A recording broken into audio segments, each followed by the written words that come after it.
What's up, guys? I'm Hessom, and I'm here chatting with Stacks.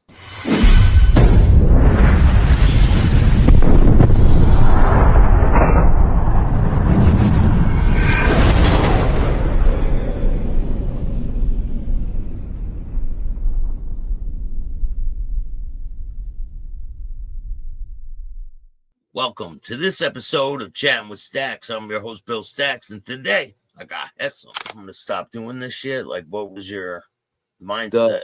The first two times I got locked up, I kind of think my mindset was on some like, I'm gonna do it smarter. Like I know where I fucked up. Like I'm gonna get out and I'm gonna do this shit better. You know what I mean? But the third time when I got out, I was like, all right, boom. You know what really did it for me, man? I'd be sitting there and I'd be looking at these cats that were older than me. I was still in my mid-20s. And I see this, I'm looking up at this dude, he's 45 years old. He's diesel as a talking about he on his fifth bid and da da da da da, and he's just like super proud about it. And I'd be like, damn, man, I don't tighten the fuck up. I'm gonna be you, man. I'm being here talking to all these young cats on my fifth fucking bid and gave my whole life to these people. And like a realization set in that if I don't get out and switch it up, I'm paying. Basically, I'm making these people money. They're getting paid for me to be in the bed. They slaving me in here. I don't get to do what the fuck I want to do. None of that. Like it was just like a epiphany. Like this ain't the move, man. And really, when I first got out, I wanted to be a tattoo artist immediately, and my PO wouldn't let me. He kept telling me that he thought it would put me back in a life of crime and like all this petty bullshit. I think he knew that I was gonna make more money than him, or something like that. Like, why wouldn't you want somebody to like tattooing changed my life? Why wouldn't you want somebody to do something that's gonna make them successful or whatever? So I did agricultural construction, you know what I'm saying? Worked on turkey houses and stuff like that, but I said that shit all fucked up. Focused on the music. For the music didn't really kick off right away at first because it was I like looked at it more as like a hobby, and I didn't understand like the business aspect of it. And like, you make it, it's cool to make it, but how do you market it and get somebody to hear it type. So that was a learning curve. So at first, getting out, I think that I was like, this time, the reason I didn't go back, my mindset was positive. You know what I'm saying? You still got those jitters where you can't sleep for a day or two, eating food. You think you're going to be super hungry as hell. As soon as you sit down, you can barely eat, nerves worked up type shit. All the normal things. Well, my mind at that point was really positive on, all right, man, we got to beat this probation and we gotta get, plus I had kids. The third bid, I had two children, you know what I'm saying, I had to wait for me to come home to. So that was also another eye opener that I didn't get to see neither. So, like that was and like, when you're in there, you think your release is going to be something different, don't you? yeah, hell yeah. You're like, Yeah, you think it's gonna everyone's be going like to a party. party. It's going to be a Yeah, big party. yeah. You get out and you're like, nobody's around. You're like, what Yeah, the yeah. fuck? It ain't like you see in the movies. You know what I'm Yeah, saying? Like, it ain't like that. the world didn't stop for me, right? Yeah. And then you see people and they're like, yo, bro, I thought about you the whole time you were gone. Blah, blah, blah. Like, come on, man. You ain't got a lot of kicking, bro. You know what I'm saying? So your PO wouldn't let you tattoo. Nah, man. It was mind blowing to me because I knew that I could be successful at it, but he was like, he felt like it was gonna put me back into a life of crime, and I could basically like, I didn't catch no felonies doing tattooing. I don't know what you're talking about. I don't even know nobody done that. I think he probably thought on the street, like being in the street doing tattoos. It's a lot different carrying a book bag around, meeting people at a gas station to do tattoos. Oh yeah, definitely. Yeah, I was trying to get in a shop. You were gonna apprentice under someone, or Yeah. what was your process to even do that for the people out there? I want to hear that.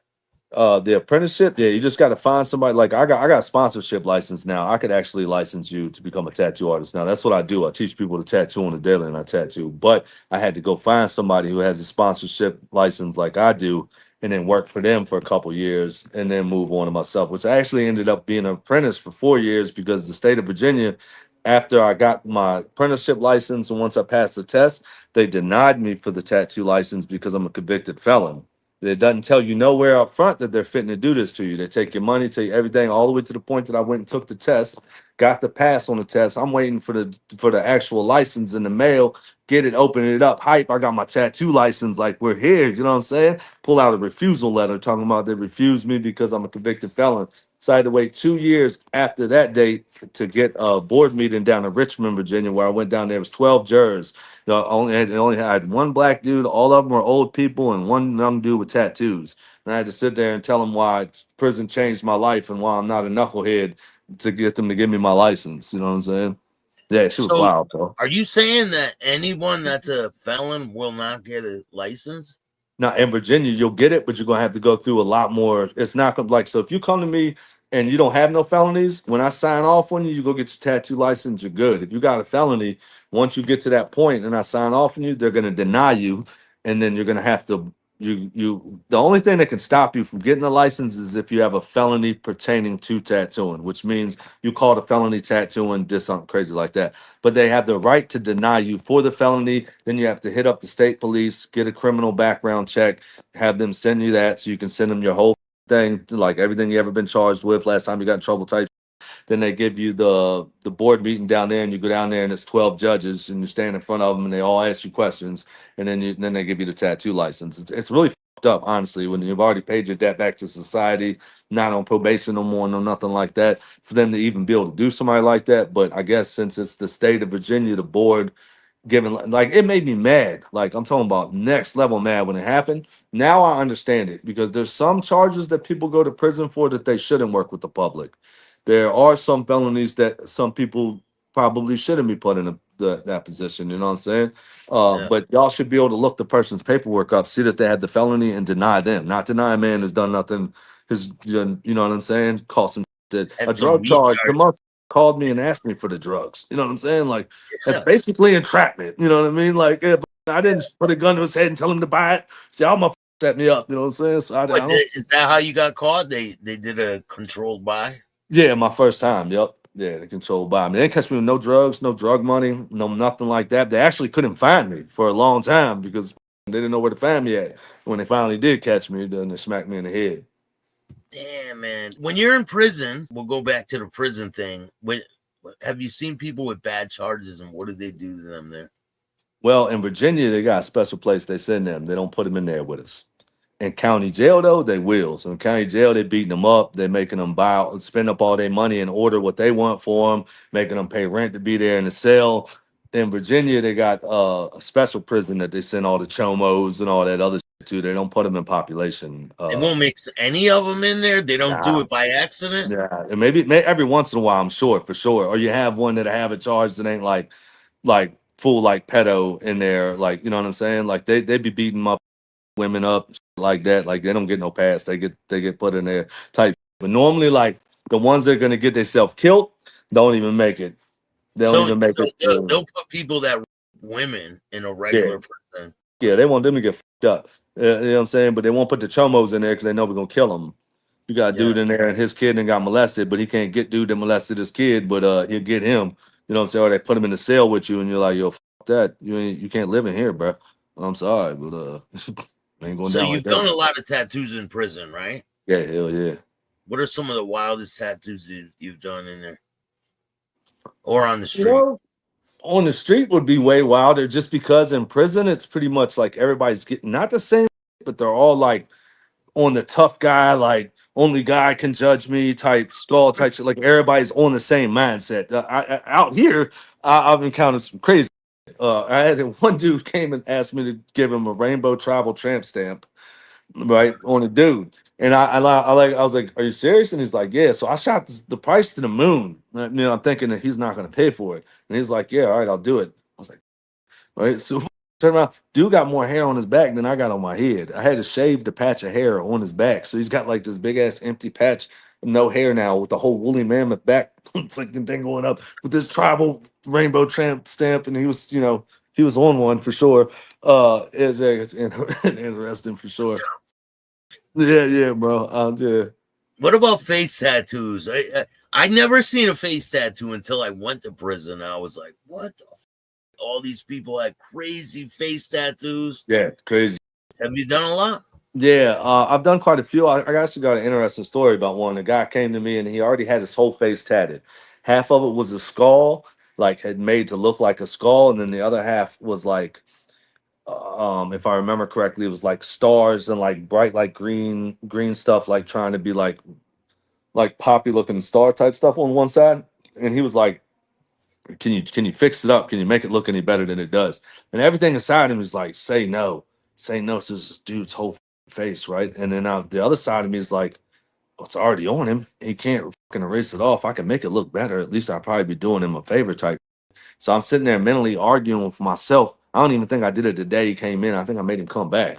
So I committed to it, and I was like, all right, I'm going to help you out. We're going to do this. So the tattoo chairs, when you lay them out flat, if you don't put the base of your weight in the middle, like if you sit on the feet part or you sit on the head part, it'll work like a teeter-totter and it kind of throw Yeah. you out of it. You know what I'm saying? Yeah. Yeah. So we're tattooing, and we're about 3 hours into the face tat. Dude's taking the tat like a champ. I let him get a break. I'm sitting kind of sideways like this, and he comes, and when he sits down, he kind of flops his body back. And when he does, he starts to flip out of the chair. Well, without even thinking, I just reached over and kind of grabbed his shoulder to catch him, and he popped my wrist. And I couldn't tattoo for like 6 months after that because it like jammed my wrist down in, trying to catch his body weight, like trying to save him from landing on his neck type shit.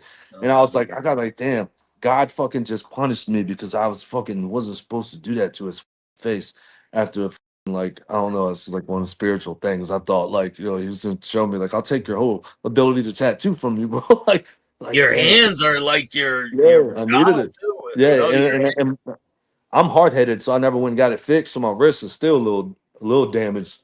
But in the situation, yeah, I've Damn. definitely got a couple faces. Now I'm real like I won't. I'll tell you no, and then if I don't think it'll make you look better, like if I think it'll cosmetically make you look good, I'll do it. And if not, I'll tell you no and tell you to think about. Like this one chick just came in not too long ago, and she wanted to get her boyfriend's name on top of her eyebrow.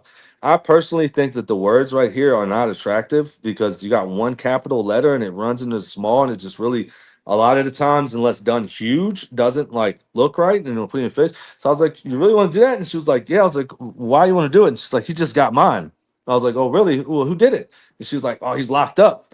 I was like, "Oh, it's one of those. You got that joint where he's locked up. You sure you want to do it?" And she was like, "Yeah." I was like, "I'll tell you what. I'm gonna tell you, I can't do it today. If you come back and look me in the face in a week, and you tell me that you want it, I'll do it." And she never came back. So I was like, I don't know if I saved her or she went and got it from somebody else or whatever. Because I feel like at some point it's my job as a professional to help you.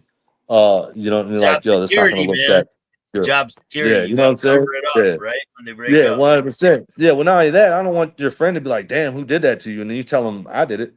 They're like, yo, that man fucked you up, man. Y'all shouldn't have done that. And then all of a sudden I got people in the streets saying, yo, hey, Hessom, man. Hey, don't go to him. Look what he did a homeboy. Kind of like I'm at such a high level, like everything I had to do has to be flawless.